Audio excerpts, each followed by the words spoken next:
Hi everyone.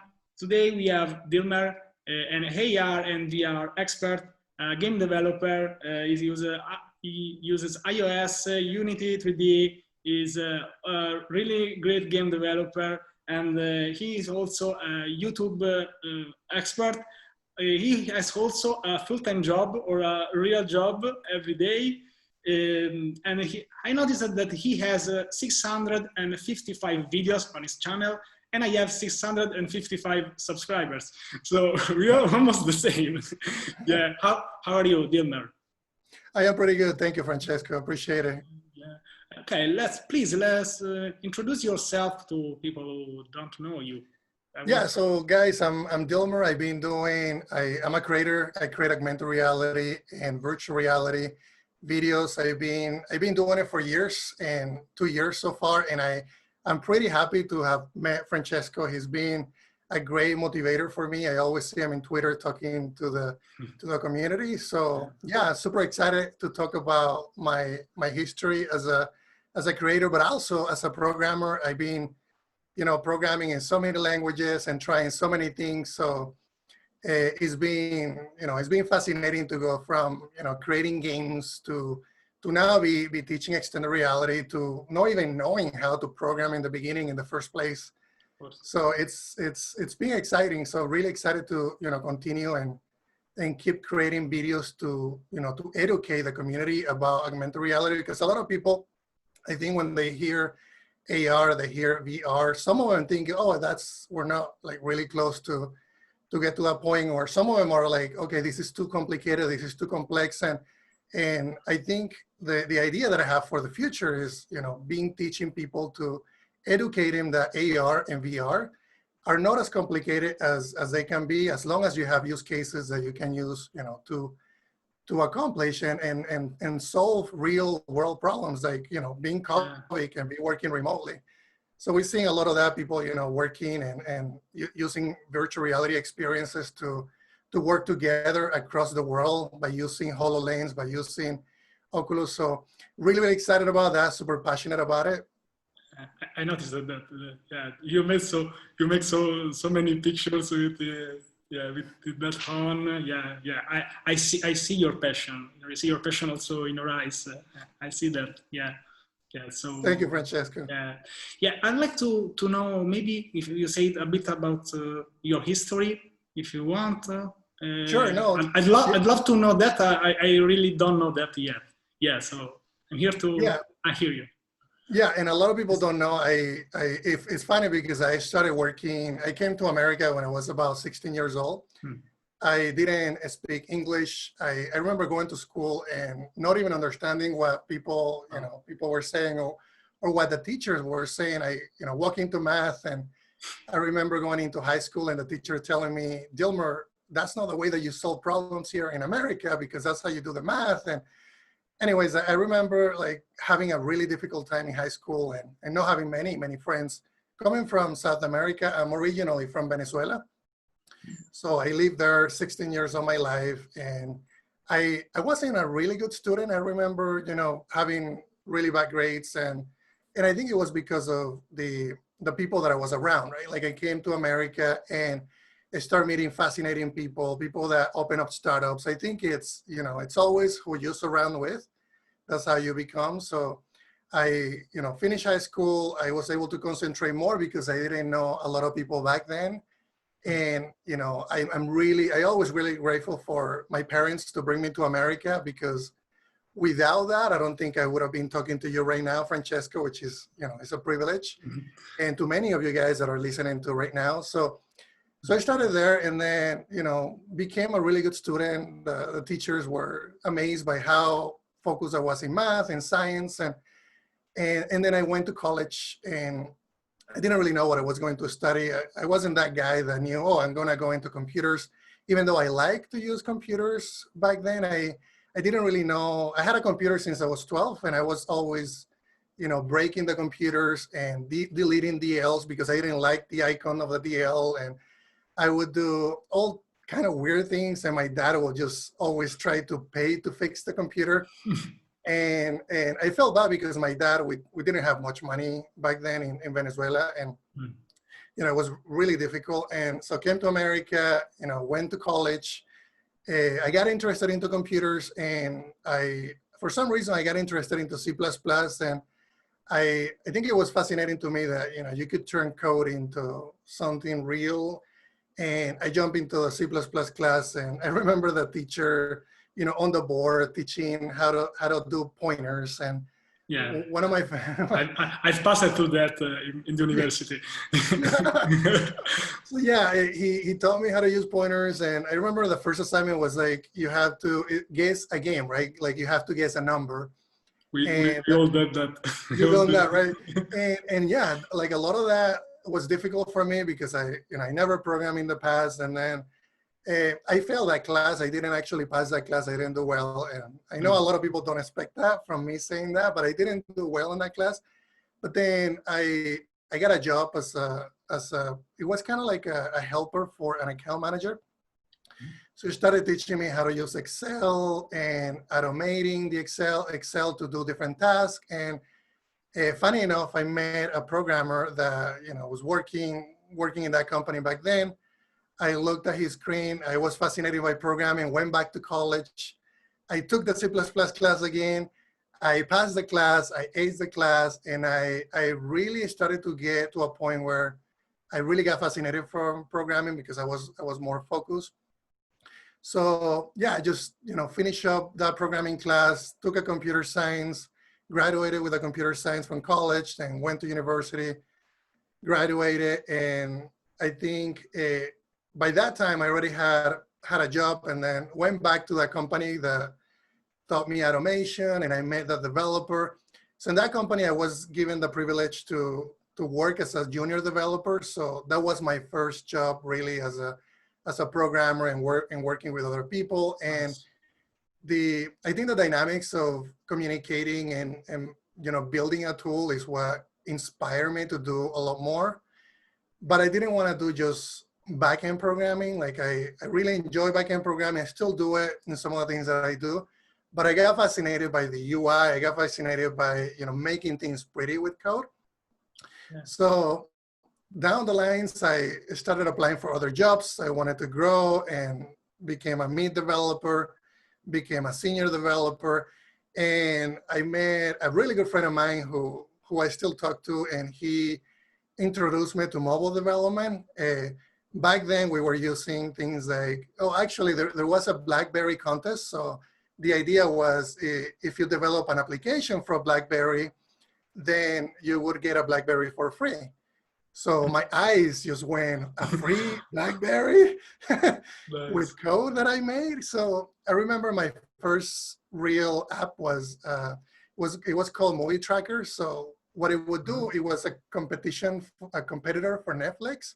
And it would basically try to find all the different movies that were available in Blockbusters, and I would basically write a Python script that was scraping all different sites, dump that data into a database, and then use a web service to expose that data. And I didn't really know what I was doing. I just jumped in and did it and got the BlackBerry, and that's really how I got excited.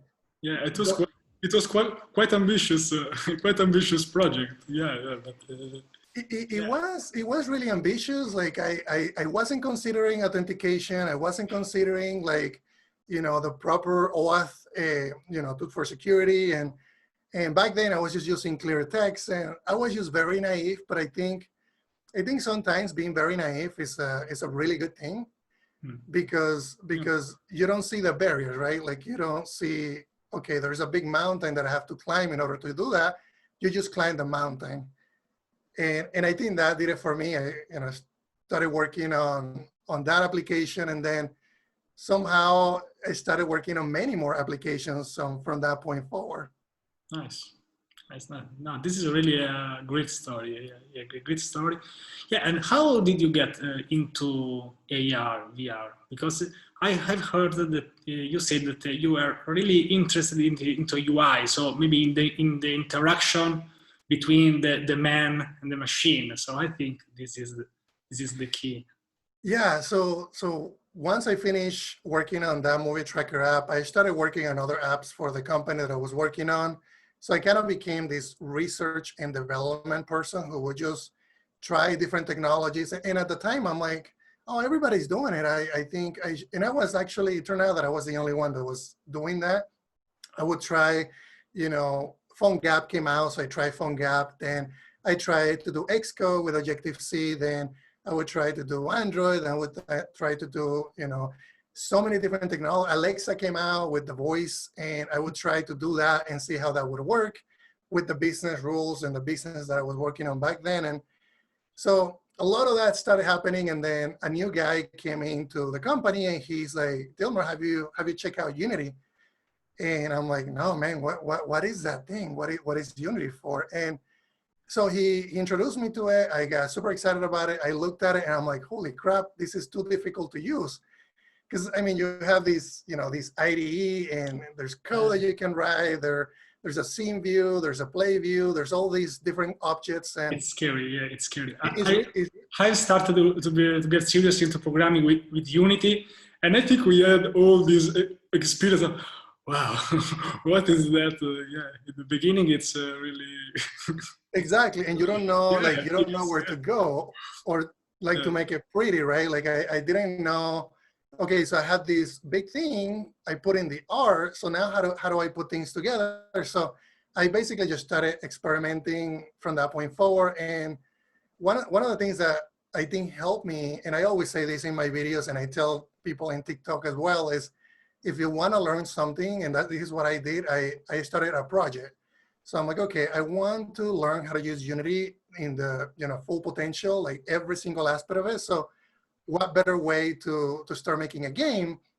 And at the time, there was a movie that came out, and I said that in a previous interview where, I got fascinated by the indie game movie that came out back then about Super Meat Boy and, so many of those really famous games. So I'm like, okay, I want to make a game like that. And, being native and not really knowing all the complexities of it, just jump in and start working on it. And I'm like, I'm just gonna make the best game ever created. I'm gonna become, this big sensation in the indie game industry. And I learned a lot. Like my first project in Unity failed because it was way too big. I wanted to make, another Super Meat Boy, and actually that, put a team together, and we were gonna create this fascinating game, but it was too big. So I didn't know really how to use Unity. I didn't know how to do project management really well. So the project failed. It was way too big. So then after that, I'm like, okay, if that project failed, what can I do to make sure that I can finish a project?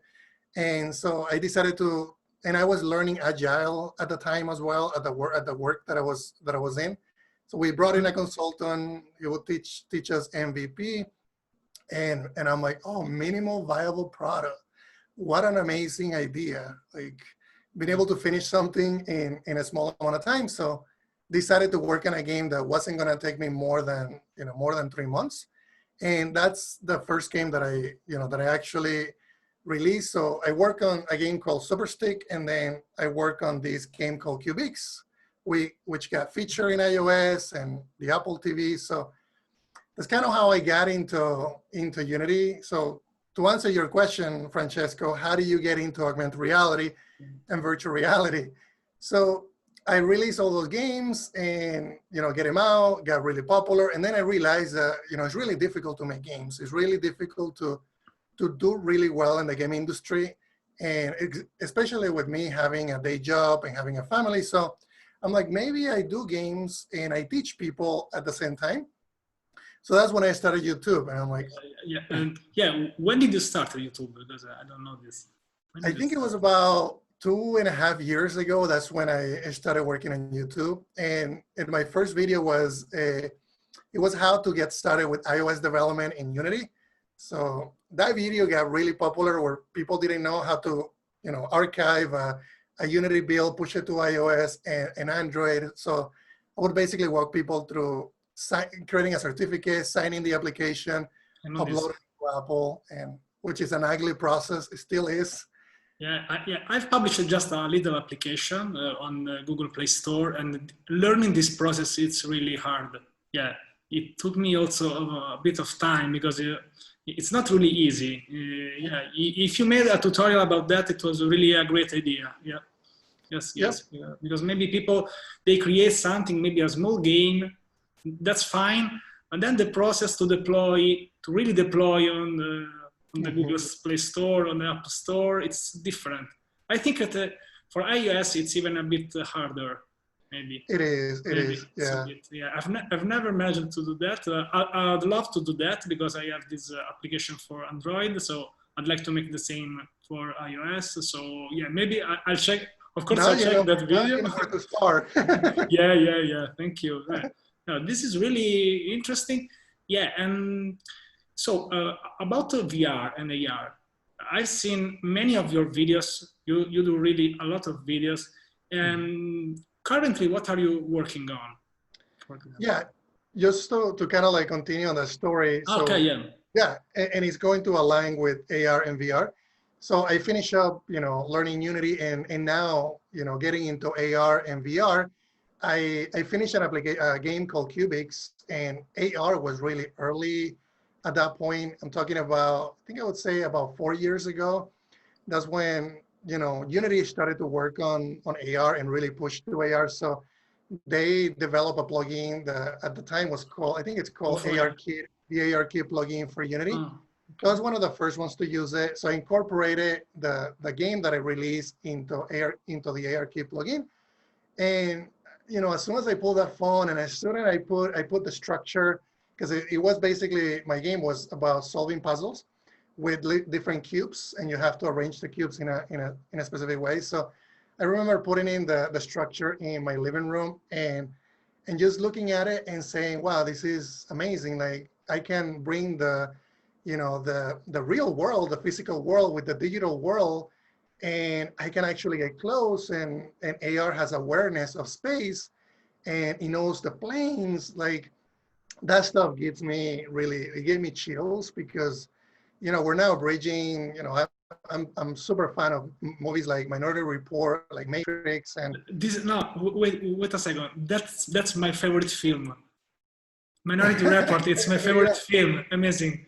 Yeah. When someone tells me which one is your favorite film, I say Minority Report. So yeah, it's good. That's great. Yeah, man. Yeah. I'm a super fan of like science Wow.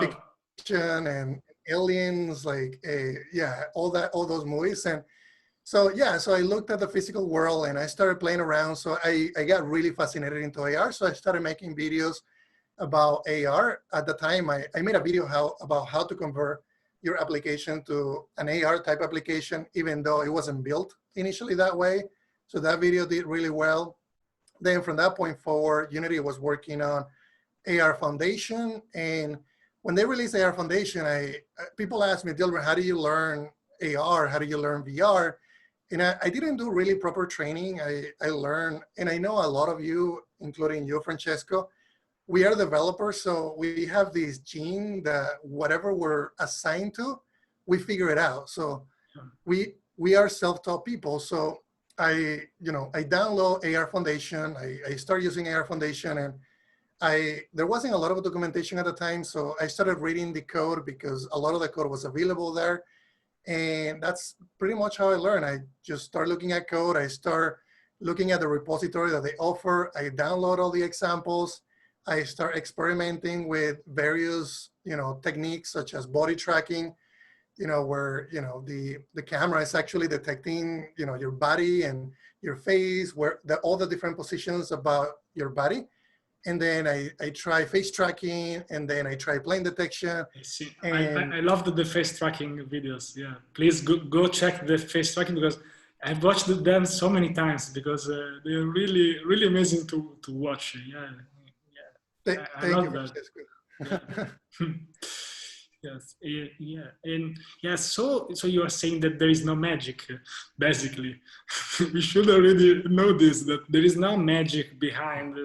Yeah, I think it's more like a mindset. Maybe Exactly. being a developers, good developers, we are curious about something, so we get started. We start trying things. Yeah. And I think that's really what's fascinating to me. And that's why I love programming, is because you're always in experimentation mode, right? Like even though you've been doing programming for years, then you start reading somebody else's code, which in my case about AR, I was reading somebody else's code and from a lot of brilliant people that work in Unity today. And that made me, I think that made me a better developer because I started looking at different structures. How do they arrange the code? There were things that I didn't like, but I could compare. And I think that's the fascinating thing about, becoming a developer, becoming a AR creator, a VR creator is not knowing what you're going to get. But once you get it and you start looking at it and then you let it sink in your mind for, I would say sometimes it's a day, sometimes it could be weeks. And sometimes you can wake up out of bed and say, oh, why in the heck was that so complicated? And then you see it because you step away, you come back. So I think that was the case for me for VR, AR, and a lot of jargon was really complicated. Like, like talking about feature points, talking about blend shapes on your face. Like there's just so many different terms, like plane detection. And then we're talking about lidar, like the lidar where when I started listening, hearing that term, I'm like, what is a lidar? And there's just so many different terms that I'm still learning today, but that doesn't stop me from, from keep going and creating. So that's a big takeaway. Yeah, no, yes, I think this is really, really interesting because I also would like to get started. If I get started, of course, maybe I'll send you some message because what you say is really interesting.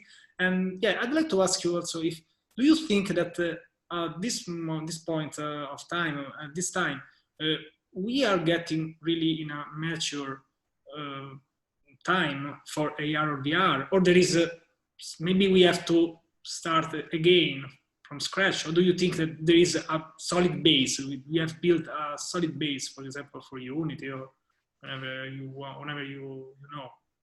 Yeah, no, definitely we have a big base. Like there is, if you were to ask me what the framework I should be studying on, so I would say Unity with AR Foundation. The main reason is because of cross-platform, right? Like if you want to build right? Exactly, yeah. That's why I like Unity, for example. Yeah, the cross-platform is something really that you really want that as a developer. You want one code base and deploy on different devices. Otherwise, you need different teams. And sometimes we have not that power of development. Yeah, so. Yeah, I think the key is like you gotta become agile, right? Like if you use a tool like Unity with AR Foundation where you have your cross-platform, then you don't have the headaches of, okay, how do I integrate this component, this plugin into iOS versus Android? And then you have to worry about, in Unity, you have to worry about creating a bridge and, bridging, C with Objective-C with C#, which I did at the time. And it's fascinating for developers, but I think it's time that you can spend on creating features versus things that are gonna go away. So if you use something like AR Foundation today, then you can deploy to something like HoloLens. You can deploy something to iOS, to Android, to so many different platforms. And there's also, in addition to one code base, there's common APIs. So you can use the same API, the same components that you would use, on iOS versus Android. There are a few limitations, but for the most part, you're going to be at a better spot than you would if you were to go native. Yeah, I think that your final idea is to deploy on both devices. This is the way to go. For me, that's it. Exactly. It depends. If only if you maybe need something really, really very specific that it's just for one or two, maybe you could try in different ways. But yeah, I want to know for someone who wants to get started. This is I think what could really be interesting for people watching this video. So that's it for this time. We will do, of course, an episode 2, maybe with more advanced stuff. But So and I'd like to know a bit more about your learning platform because I've watched that. Yeah, maybe I was already on Twitter when you wanted to deploy that. You remember? Yeah. Maybe I also sent you a message like, "Oh, I want to help you to do that," but then you made it anyway. So I'm happy for that. I really followed that process that you wanted to really create this platform. Instead using something, you created something from almost at zero. So yeah. Yeah, I was told to use a lot of people. I investigated, you know, as a creator, as a programmer, we always, especially as a programmer, things that I did in the past were to create my custom solution for an e-learning platform, and I failed. So if anybody here is listening to me and they want to create their own learning platform, let's say that they're teaching programming or anything like that, I decided to go with a solution exactly like you said. I'm like, I didn't go with Udemy, even though, you know, you could do that. And I just didn't want to, pay the fees of, which are pretty high. Which are pretty high of a platform such as, you know, if you go to iOS and you develop an app, you have to pay them 30%. Same thing with, you know, other platforms. So I decided to use a different platform. It's called Podia, and I'm not affiliated to them at all. I'm just providing, you know, feedback, and they allow me to create an e-learning platform where I could just focus on the content and not focus on the solution. So I think that was a big win. It's just using a platform that allowed me to create the content. I would have to pay a fee a month, but the cost of transaction was very, very low. So that allowed me to, you know, launch that pretty quickly. Yeah, that was pretty fast. I think in weeks, not as much. 2 weeks. Yeah. 2 weeks. Yeah, I saw the tweet like, I want to create my own platform. I read the tweet and said, okay, this guy is crazy.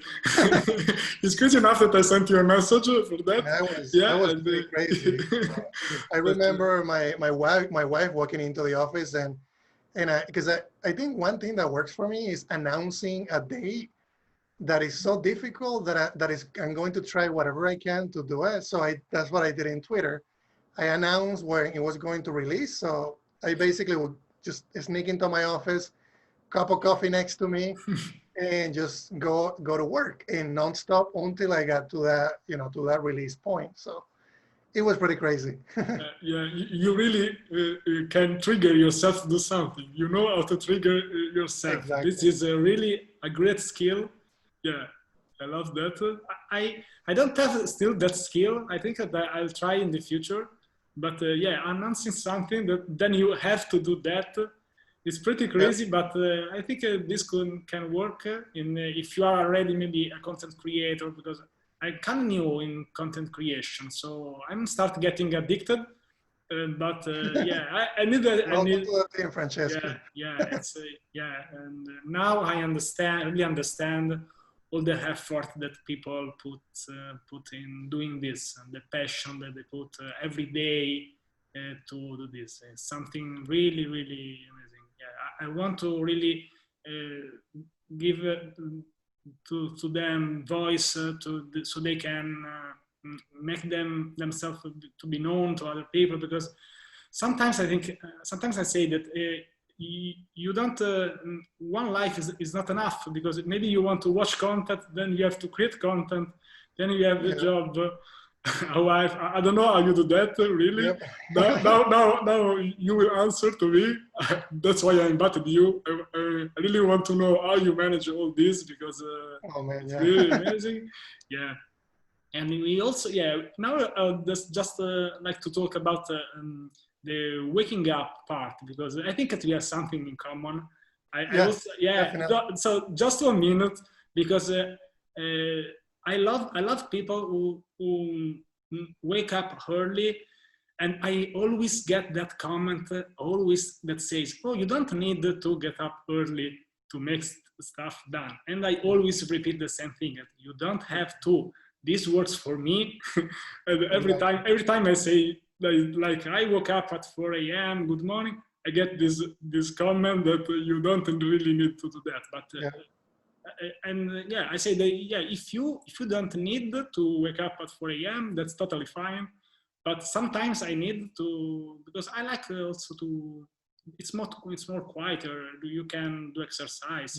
You don't have mail pushing it every minute. So what's your experience with that? I already know that. But, No, I think I agree. We have that thing in common. Like I wasn't always that way. So I used to be the guy, the programmer, going to bed like at 3 a.m. and working on projects. Even when I launched my games, I was a night person where, I was just working until daylight. And then I remember going to bed at 6 a.m. after working a day job and then getting home and then, not sleeping. But I didn't have a, responsibilities. I didn't have kids pretty much. And so then after having kids, I am like, I saw a lot of people struggling that I knew that wanted to finish projects, people that I know personally, and they always struggle with that, but I didn't. But then I started struggling because I just couldn't do the nighttime anymore.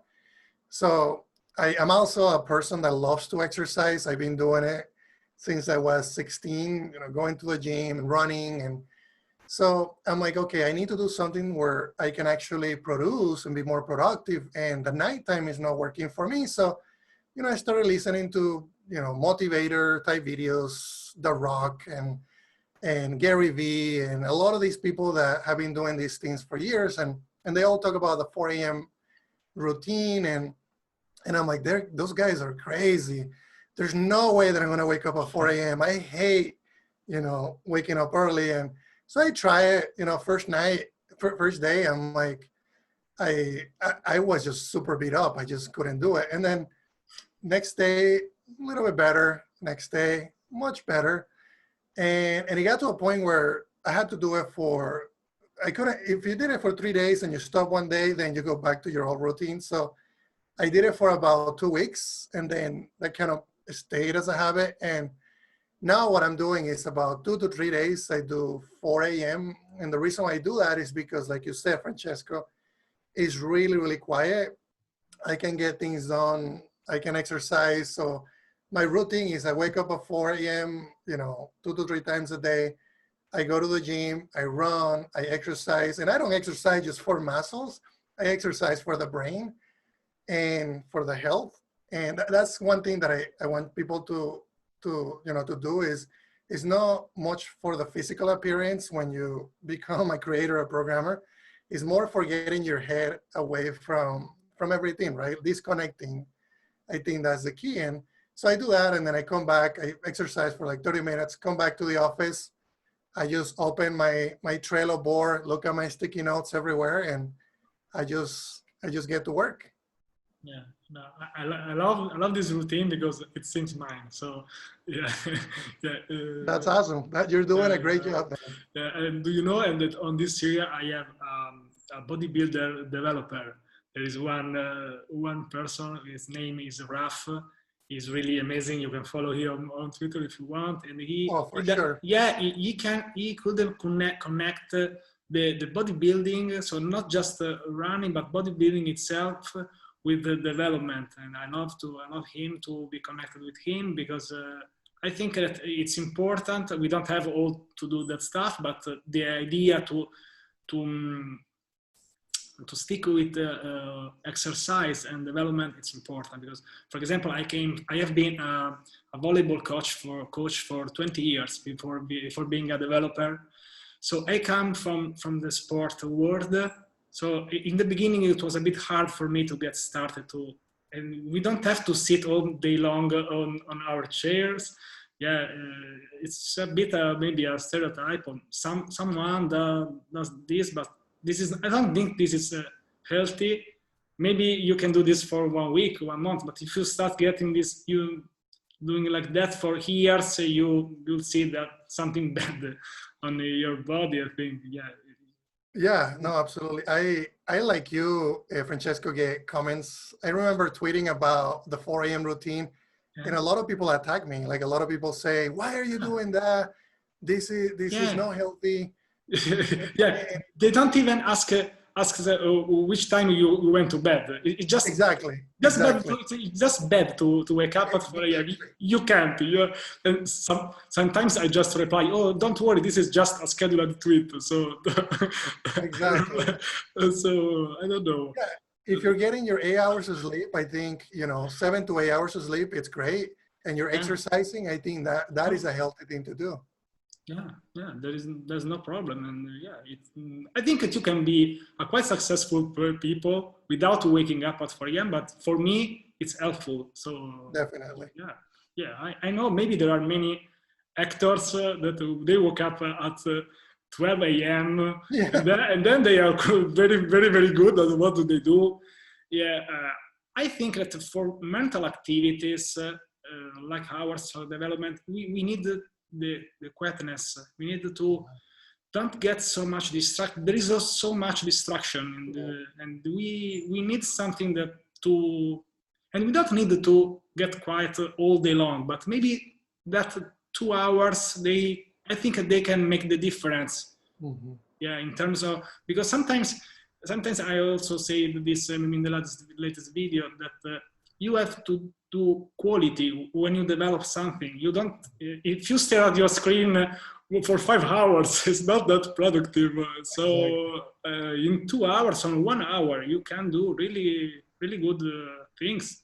I think maybe a very little project you can almost close it in 2 hours. So if you know what to do, of course, for Unity, for example, if you have your mind clean and you can do things fast, you just got a coffee or whenever you want. Because now some people will say that the tea is better than coffee. There's a coffee.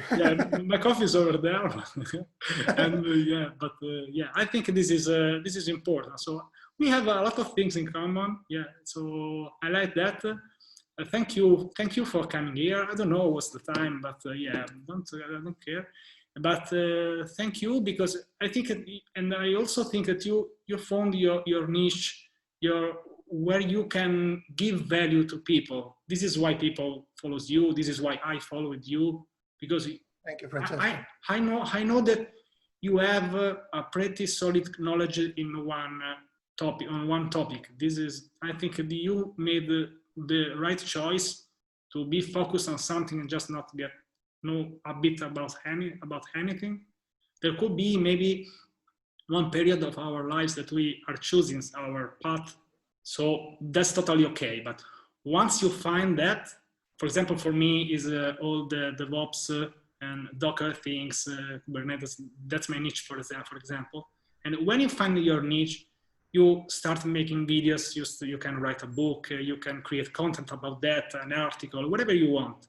But it's important because it's also easier for you. If you want to create content, you can't create content about anything. Or maybe you can maybe, but you need maybe 20 years to do videos about every topic. So I think it's important to start from a topic.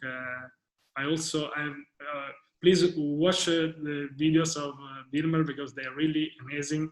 The phases one are really great. Thank you, Francesco. And all the interaction with cubes. I loved the one when you draw with your finger. You draw, and you can also change colors. It's like a little paint, but with VR. With your hands. It's great. It's great because I think also the good thing with the VR and the AR that you can do something very simple and it's already amazing. So it's easy to watch. It's not, we are not on many complicated things, but also maybe this thing is really great. It could have so many implementation, so many use cases that maybe we need also still to think a bit about that. We don't know. I hope that this could help in some ways in this periods, because we are passing through hard times, I'd say, and so we'll see. And so thank you, Dilmer. This has been really a great interview, and I hope to have you again. Maybe one day. Absolutely. I really would like to make something more, a little bit more advanced. Maybe you can show us something when you do something. Sure. You can just send me a message. We will show to other people. Because I think that many of us are interested in doing this, or at least a try. So yeah, I want to get started pretty soon, so I'll try something. Anything the community is interested on, let me know. Yeah. We are in a super early phase for AR and VR. Mm-hmm. So like you said, like simple things are great. So it's a really good time to start learning AR and VR. And I'm super passionate about it. So yeah, I know you're this. more than welcome to check out my content. Yeah, we'll do. Thank you, Dilmer. Thank you, Francesco.